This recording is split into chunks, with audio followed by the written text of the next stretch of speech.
കാറ്റത്തെ കിളിക്കൂട് സീരിയലിന്റെ latest episode review ആണ് പറയുന്നത്. അങ്ങനെ നിധി സുഭാഷിന് വേണ്ടിയിട്ട് മാട്രിമോണിൽ ഒരു പരസ്യം കൊടുത്തിട്ടുണ്ട്. ഐഡിയ ഒക്കെ വെച്ചുണ്ടാക്കിയിട്ട് അതിൽ ഡീറ്റെയിൽസും കാര്യങ്ങളൊക്കെ കൊടുക്കുന്നുണ്ട്. അതിൽ ഒരു റിക്വസ്റ്റ് വന്നിരിക്കുന്നു. നിധിക്ക് ഭയങ്കര സന്തോഷമായി. അവൾ ഇത് സുധീഷേട്ടനോടും ഹരീഷിനോടൊക്കെ പറയുന്നുണ്ട്. അവർക്കെല്ലാവർക്കും ഇതൊരു നല്ല കാര്യമായി തോന്നി. കാരണം സുഭാഷേട്ടന്റെ കല്യാണം എത്രയും പെട്ടെന്ന് തന്നെ നടക്കണമെന്നായിരുന്നു അവരുടെയൊക്കെ ആഗ്രഹം. പാവം സുഭാഷേട്ടൻ തന്റെ അനിയന്മാർക്ക് വേണ്ടിയിട്ട് ഈ വീട്ടിൽ കിടന്നിങ്ങനെ കുറെ ആളായിട്ട് കഷ്ടപ്പെടുകയാണല്ലോ. എത്ര നാളാണെന്നാ ഇങ്ങനെ ഒരു മനുഷ്യനിങ്ങനെ കഷ്ടപ്പെടുന്നത്?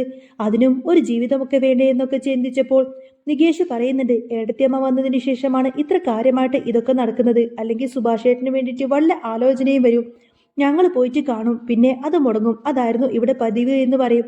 പിന്നീട് കാണിക്കുന്നത് നിധി സാന്ദ്രയെ വിളിക്കുന്നുണ്ട്. സാന്ദ്രയോട് നിധി കാര്യങ്ങളൊക്കെ തുറന്നു പറയും. അരുൺ ചെയ്ത ആ ഒരു കടുങ്കൈ കണ്ടിട്ട് നിധിക്ക് ഭയങ്കര ദേഷ്യമായിരുന്നു. വായിൽ വന്നതൊക്കെ അവൾ അങ്ങ് സാന്ദ്രയോട് വിളിച്ചു പറയാണ്. കാരണം സഹിക്കാൻ പറ്റുന്നതിലും അപ്പുറമാണല്ലോ അരുൺ കാട്ടിക്കൂട്ടിയത്.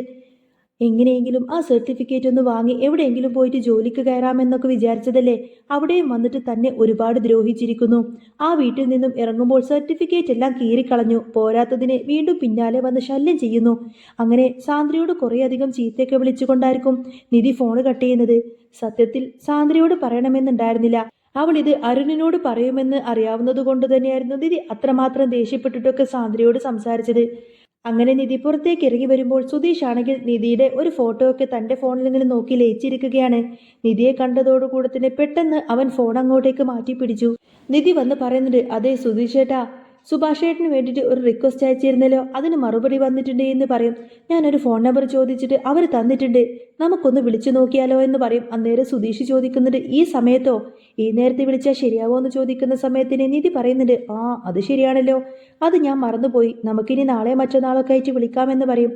അന്നേരം സുധീഷ് ചോദിക്കുന്നുണ്ട്, അതെന്താ അങ്ങനെ പറഞ്ഞത്? ചേട്ടന്റെ കല്യാണം നടക്കണമെന്ന് ആഗ്രഹമില്ലേ എന്ന് ചോദിക്കും. സുധീഷ് പറയുന്നത്, എനിക്ക് നല്ല ആഗ്രഹമുണ്ട്. എങ്കിൽ നമുക്ക് എത്രയും പെട്ടെന്ന് തന്നെ ഇത് മുന്നോട്ട് കൊണ്ടുപോകണം. നല്ല ആലോചനയാണെങ്കിൽ സുഭാഷേട്ടന്റെ കല്യാണം അങ്ങ് നടത്തണം. ഈ കുടുംബത്തിന് വേണ്ടിയിട്ട് സുഭാഷേട്ടൻ അത്രമാത്രം കഷ്ടപ്പെടുന്നതല്ലേ, അത് ശരിയാണെന്ന് സുധീഷിനും തോന്നി. പിന്നീട് സുധീഷ് ചോദിക്കുന്നുണ്ട്, അല്ല നേരത്തെ ചോദിക്കാൻ മറന്നുപോയി, കോളേജിൽ പോയിട്ട് എന്തായി സർട്ടിഫിക്കറ്റിന്റെ കാര്യം? നിധി പറഞ്ഞു തരുന്നുണ്ട്, അതൊന്നും പറയാതിരിക്കുന്നതാ നല്ലത്. പ്രിൻസിപ്പൾ ഇപ്പോൾ ലോങ് ലീവിലാണ്. പിന്നെ സർട്ടിഫിക്കറ്റ് കിട്ടണമെങ്കിൽ കുറേയധികം കടമ്പകൾ കടക്കാനുണ്ട്. കോളേജിൽ നിന്നും കിട്ടിയ ആ ഒരു അക്നോളജ്മെന്റ് പേപ്പർ പോലീസ് സ്റ്റേഷനിൽ കൊടുത്തിട്ട് FIR എടുത്ത് യൂണിവേഴ്സിറ്റിയിൽ കൊടുക്കണം. പക്ഷേ ആ പേപ്പർ എൻ്റെ ചേട്ടൻ അങ്ങ് കീറിക്കളഞ്ഞു. കോളേജിൽ നിന്നും ഇറങ്ങിയപ്പോഴേക്കും അത് കീറിയതിന്റെ പേരിലാണ് അവിടെ പ്രശ്നമുണ്ടായത്. ഇത്രയൊക്കെ ദ്രോഹിച്ചിട്ടും വീണ്ടും ഇങ്ങനെ ചെയ്യുമ്പോൾ എനിക്ക് ദേഷ്യം വന്നു. ഞാൻ വായിൽ തോന്നിയതൊക്കെ അങ്ങ് വിളിച്ചു പറഞ്ഞു. അപ്പോഴാണ് ചേട്ടൻ എന്നെ വന്ന് അടിച്ചത്. അന്നേരം അച്ഛൻ വെറുതെ ഇരിക്കോ? അച്ഛൻ തിരിച്ചും തല്ലി. ഓ, അപ്പോ അതാണ് അവിടെ പ്രശ്നമുണ്ടായതല്ലേ എന്ന് സുധീഷ് ചോദിച്ചപ്പോൾ അതെ, എന്ത് ചെയ്യാൻ പറ്റും? പക്ഷേ ഈ വീട് നോക്കുമ്പോൾ ഇതൊരു സ്വർഗമാണ്. എല്ലാവരും ഈ വീടിന്റെ കുറ്റം പറയുമെങ്കിലും എൻ്റെ വീടുമായി താരതമ്യം ചെയ്യുമ്പോൾ ഇത് എത്ര ഭേദമാണ് എന്നൊക്കെ പറയാണ് നിധി. ഇത് കേട്ടപ്പോൾ സുധീഷ് പറയുന്നുണ്ട്, ആദ്യമായിട്ടാണ് ഒരാൾ ഈ കുടുംബത്തെക്കുറിച്ച് ഇത്രയും നല്ലത് പറയുന്നത്. നിധി പറയുന്നുണ്ട്, പുറമേ നോക്കുമ്പോൾ എൻ്റെ വീട് എല്ലാവർക്കും നല്ലതായിരിക്കാം, പൈസയും ഒത്തൊരുമയും ഒക്കെ തോന്നാം. പക്ഷേ അവിടുത്തെ ക്രൂരത എനിക്കല്ലേ അറിയാവുള്ളൂ. ഇവിടെ എല്ലാവർക്കും അങ്ങോട്ടും ഇങ്ങോട്ടേക്കും നല്ല സ്നേഹമാണ്. അത് കാണുമ്പോൾ തന്നെ എനിക്ക് ഭയങ്കര സന്തോഷമുണ്ട് എന്നൊക്കെ പറയും നിധി. അവിടുത്തെ കാര്യം അറിയാലോ, അവിടെ എന്നെ പിടിച്ച് കെട്ടിയിട്ട പോലെയായിരുന്നു. പക്ഷേ ഇവിടെ വന്നതിന് ശേഷമാണ് ഞാനൊരു സ്വാതന്ത്ര്യം തന്നെ അനുഭവിക്കുന്നത്. സുധീഷ് ചോദിക്കുന്നുണ്ട്, ഈ വീട് നിനക്ക് അത്രമാത്രം ഇഷ്ടപ്പെട്ടോ എന്ന്. നിധി പറഞ്ഞു തരുന്നുണ്ട്, എനിക്ക് ഒത്തിരിയധികം ഇഷ്ടപ്പെട്ടു. ഈ വീടും ഇവിടെയുള്ള എല്ലാവരെയും എനിക്ക് വലിയ കാര്യമാണ്. എല്ലാവരെയും ഇഷ്ടപ്പെട്ടോ എന്ന് സുധീഷ് എടുത്തു ചോദിച്ചപ്പോൾ എല്ലാവരെയും ഇഷ്ടപ്പെട്ടു എന്ന് പറയും. പക്ഷേ ഒരാളാണ് ഈ വീട്ടിലെ പ്രശ്നക്കാരൻ എന്ന് നിധി പറഞ്ഞു. അതാരാ? അച്ഛനാണോ എന്ന് സുധീഷ് ചോദിച്ചപ്പോൾ അച്ഛൻ പണ്ട് തൊട്ടേ ഇങ്ങനെയാണ്, ആര് പറഞ്ഞാലും കേൾക്കില്ല. ഞാനും സുഭാഷ് ഏട്ടനും എത്ര പറഞ്ഞിട്ടുണ്ടെന്നോ അച്ഛന്റെ സ്വഭാവം ഒന്ന് മാറ്റാൻ. പക്ഷേ അച്ഛൻ കേൾക്കേണ്ടേ? സുധീഷ് പറയുന്ന സമയത്തിന് നിധി പറയുന്നുണ്ട്, അച്ഛനല്ല പ്രശ്നം, ഇയാൾ തന്നെയാണ് പ്രശ്നം. എന്ത്, ഞാനോ? അതേനേ, നിധി പറഞ്ഞു, നിങ്ങൾ തന്നെയാണ് പ്രശ്നം എന്നൊക്കെ പറഞ്ഞ നിധി അങ്ങോട്ടേക്ക് കയറി പോവാണ്. സുധീഷാണെങ്കിൽ ആകെ ചമ്മിൻ നാണം കെട്ടിങ്ങനെ നിൽക്കുമായിരിക്കും. വടി കൊടുത്ത് അടി വാങ്ങിയൊരവസ്ഥയായി എന്നൊക്കെ ഇങ്ങനെ ചിന്തിച്ച് നിൽക്കുകയാണ്. പണി പാളി എന്നൊക്കെ പറഞ്ഞു കൊടുത്തിനെ അവൻ ആകെ വിഷമിച്ചു നിന്നു. പിറ്റേ ദിവസം രാവിലെ സുധീഷ് നേരത്തെ തന്നെ എഴുന്നേറ്റു. ഭഗവാന്റെ മുന്നിൽ വന്ന് വിളക്കൊക്കെ കൊളുത്തി ഭയങ്കര പ്രാർത്ഥനയിലായിരിക്കും. അതും ഉച്ചത്തിൽ തന്നെ. ഇത് കണ്ട് ഹരീഷും നികേഷൊക്കെ ഇങ്ങനെ അന്തം വിട്ട് നിൽക്കുകയാണ്. ഹരീഷ് ചോദിച്ചു, ഇവനിത് എന്ത് പറ്റി? നികേഷ് പറയണേ, എനിക്കും ഒന്നും മനസ്സിലാവുന്നില്ല. ഇതൊന്നും ഇവന് പരിചയമുള്ള പണിയൊന്നുമല്ലല്ലോ. ഇന്നലെ രാത്രി എന്തോ കാര്യമായിട്ട് നടന്നിട്ടുണ്ട്. സുധീഷ് ഭക്തിയോടുകൂടെ തന്നെ പ്രാർത്ഥിച്ചു കഴിഞ്ഞതിന് ശേഷം ചന്ദനമൊക്കെ എടുത്തിങ്ങനെ നെറ്റിയിൽ തൊട്ടു.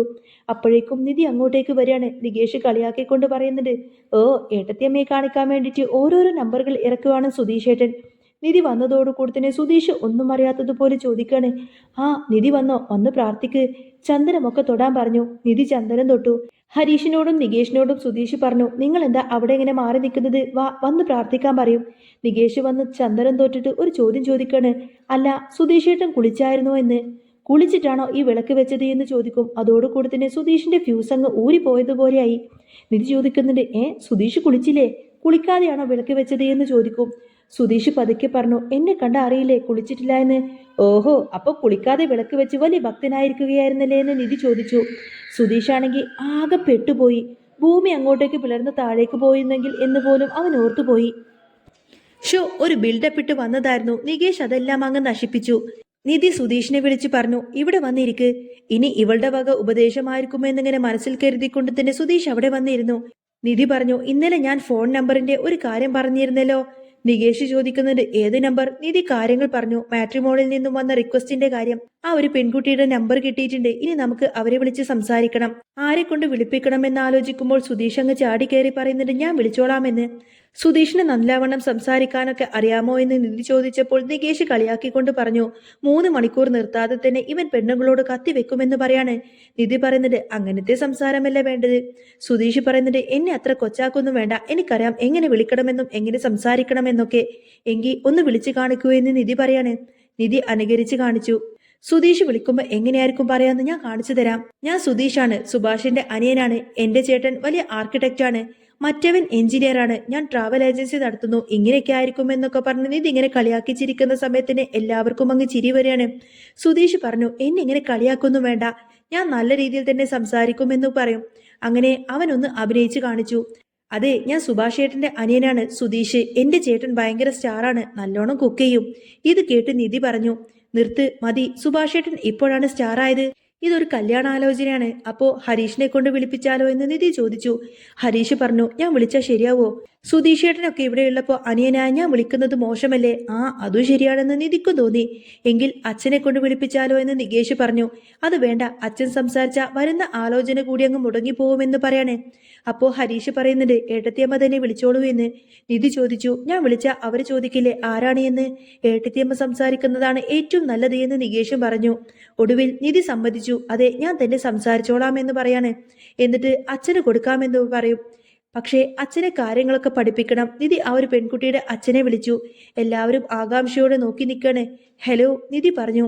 മാട്രിമോണിയിലെ കാര്യം പറഞ്ഞതോടുകൂടെ തന്നെ അവർക്ക് മനസ്സിലായി. നിങ്ങൾ ആരാണ് എന്ന് ചോദിച്ചപ്പോൾ നിധി പറയുന്നുണ്ട്, ഞാൻ സുഭാഷ് ഏട്ടന്റെ അനിയന്റെ ഭാര്യ നിധിയാണ് എന്ന് പറയും. ഇത് കേട്ടതും സുധീഷിന് സന്തോഷം കൊണ്ട് ഇരിക്കാൻ വയ്യാത്തൊരവസ്ഥയായിരിക്കും. അവൾ തന്നെ എന്റെ ഭാര്യ എന്ന് എല്ലാവരോടും വിളിച്ചു പറയുന്നുണ്ടല്ലോ എന്ന് ഓർത്തുകൊണ്ട് തന്നെ അവൻ സന്തോഷം കൊണ്ട് തുള്ളിച്ചാടി. അവൻ അത്രക്കൊന്നും പ്രതീക്ഷിച്ചിരുന്നില്ല നിധി അങ്ങനെയൊക്കെ തന്നെ അഭിസംബോധന ചെയ്യുമെന്ന്.